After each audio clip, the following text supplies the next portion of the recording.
Perfecto, muchas gracias.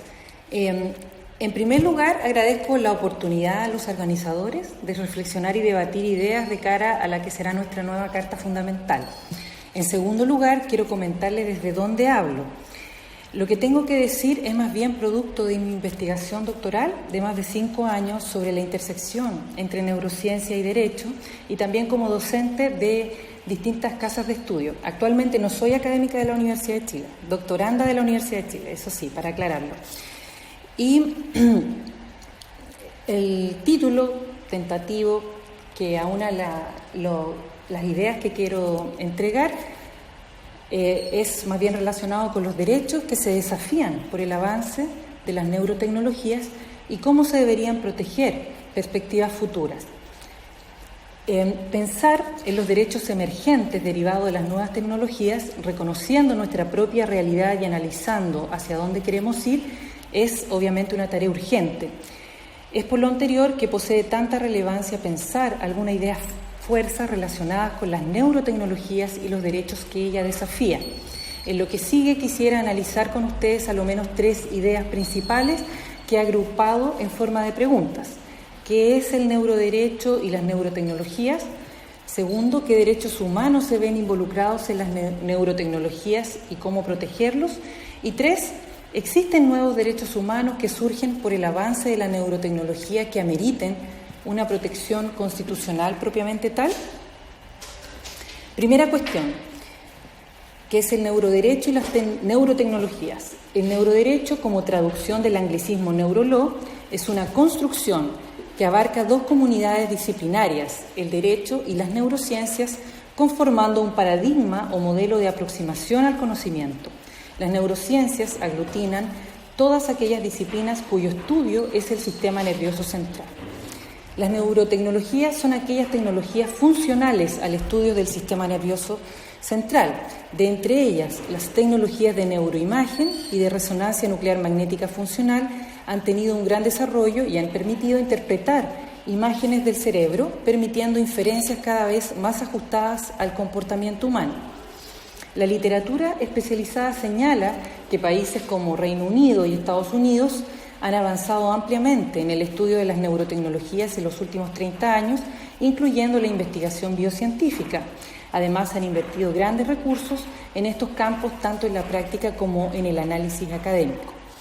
Una cuestión importante de las neurotecnologías es que son desarrolladas para fines terapéuticos, además del uso no terapéutico, dentro de los cuales tenemos el uso lúdico, y dentro de este campo existe una enorme práctica denominada en inglés neuroenhancement, en español podría ser optimización, pero más bien se ha adueñado, porque fueron los primeros en hablar de esto los españoles, a quienes le pusieron como traducción neuromejora o mejora.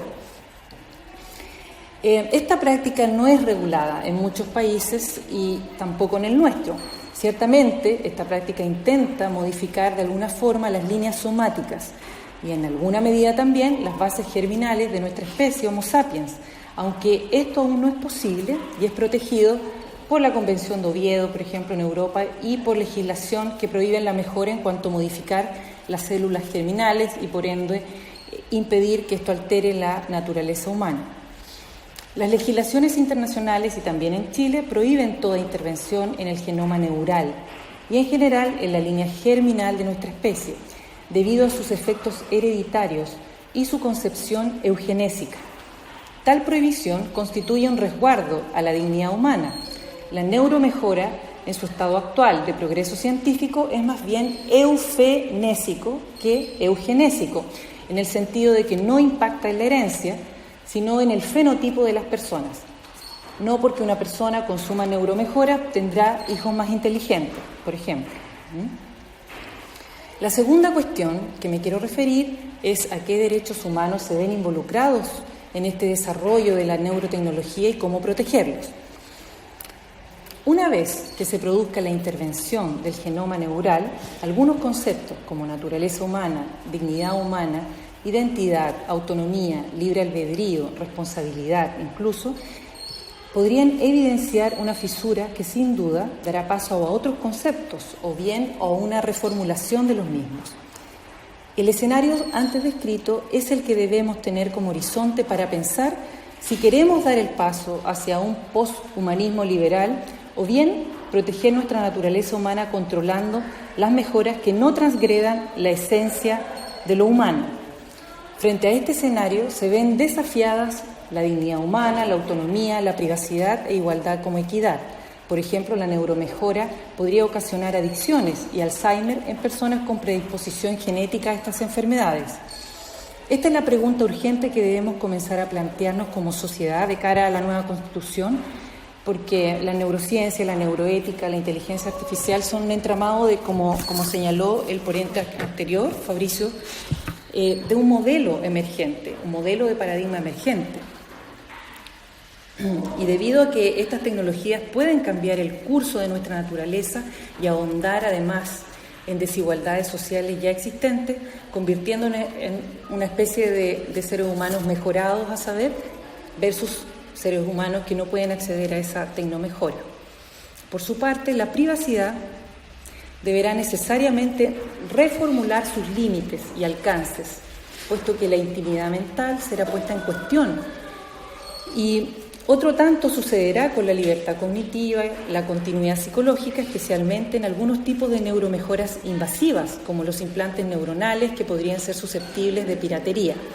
Otros avances de los que se habla, como los implantes capaces de conectar los cerebros a Internet, por ejemplo, para expandir la cantidad de información directamente accesible a la mente de una persona o para permitir la comunicación instantánea entre ellas, presentarían una grave vulnerabilidad a la piratería informática.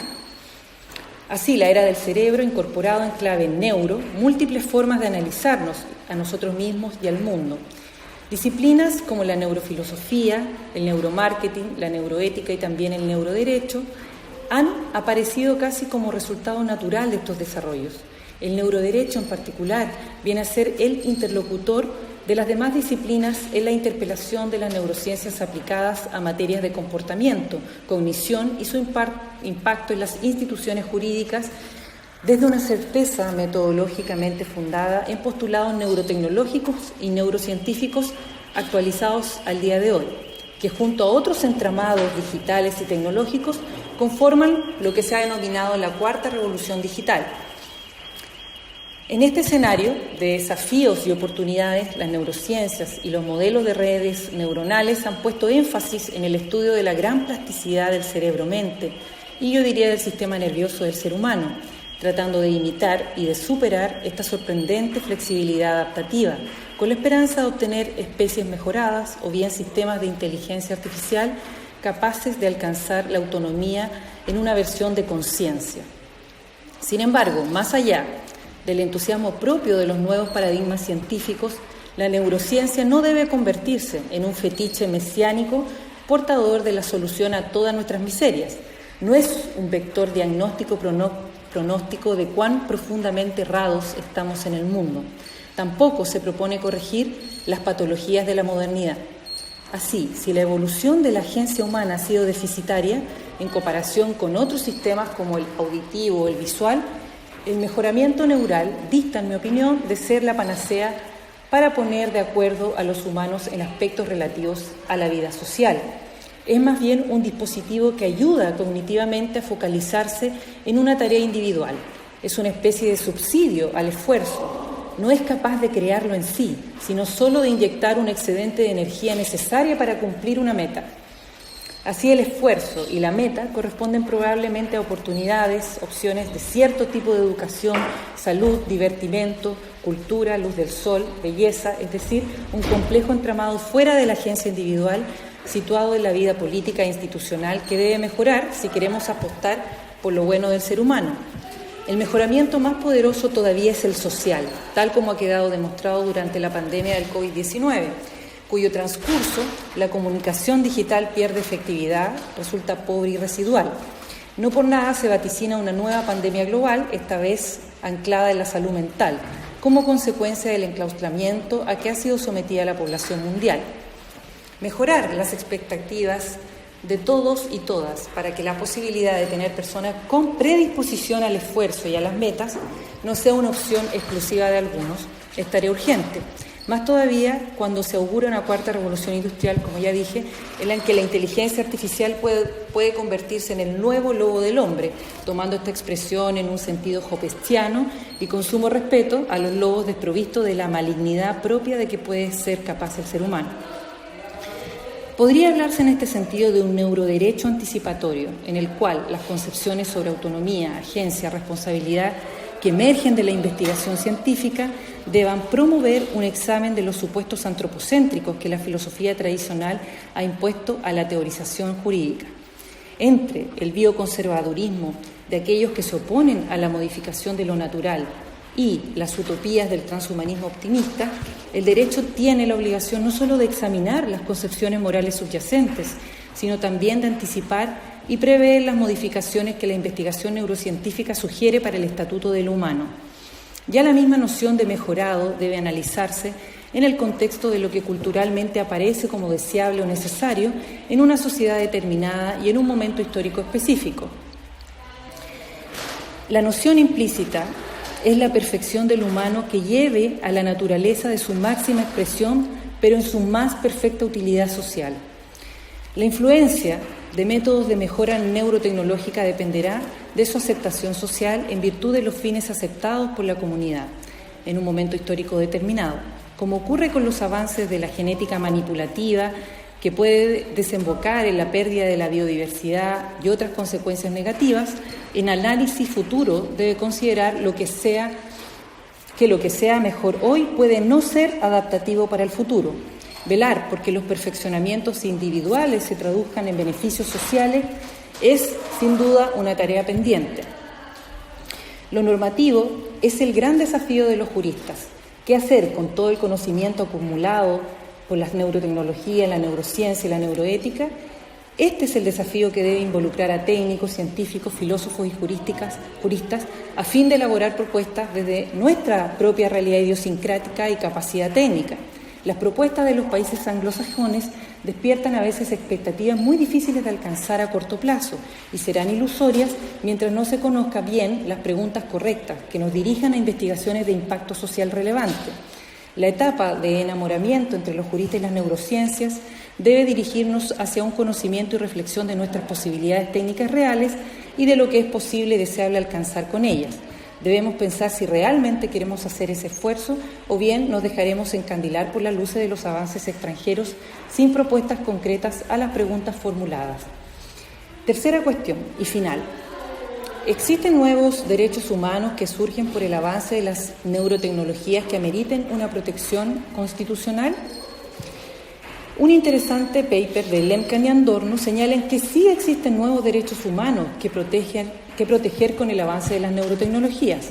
Otros juristas, sin embargo, consideran que la privacidad, la igualdad, la dignidad y la autodeterminación ya poseen una protección constitucional y legal y que los nuevos desafíos neurotecnológicos ya cuentan con una protección desde nuestro ordenamiento jurídico y la evolución que alcancen estos derechos podrían ser abordados por la doctrina y la jurisprudencia.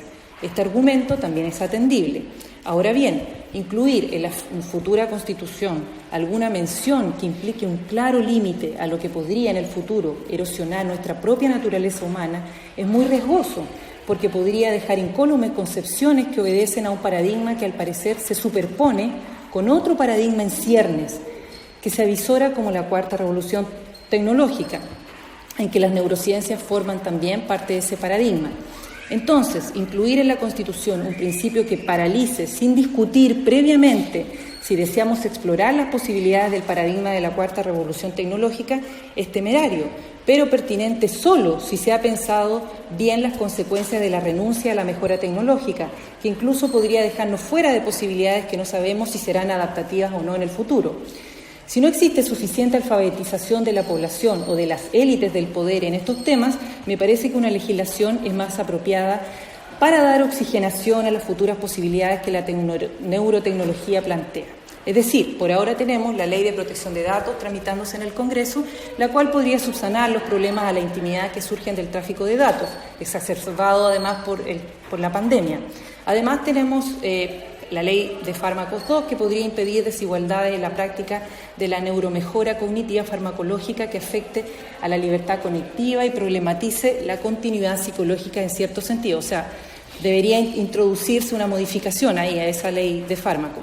Porque además no podemos olvidar que los países donde verdaderamente existe neurotecnología de investigación de avanzada, como Reino Unido, ha comenzado a atornillar al revés, es decir, ha destrabado sus resguardos éticos en lo que podría abrir una verdadera caja de Pandora. ¿Ya? En el 2018, el Northern Council of Bioethics en Reino Unido concluye que la edición del genoma no es moralmente inaceptable en sí misma. ¿Ya? Eso ha traído grandes discusiones éticas en orden a abrir la posibilidad ética, y es importante porque este es un consejero primordial para las futuras regulaciones en esta línea en Reino Unido. ¿Ya? Lo anterior cobra relevancia si recordamos que las regulaciones soft law marcan la pauta para las legislaciones tecnocientíficas, tanto nacionales como internacionales. Así entonces estas directrices soft law parecen menos fosilizantes y son más rápidas de implementar. Esta última opción es al menos la que yo considero más parsimoniosa y por tanto a la cual me adhiero. Muchas gracias, eso es.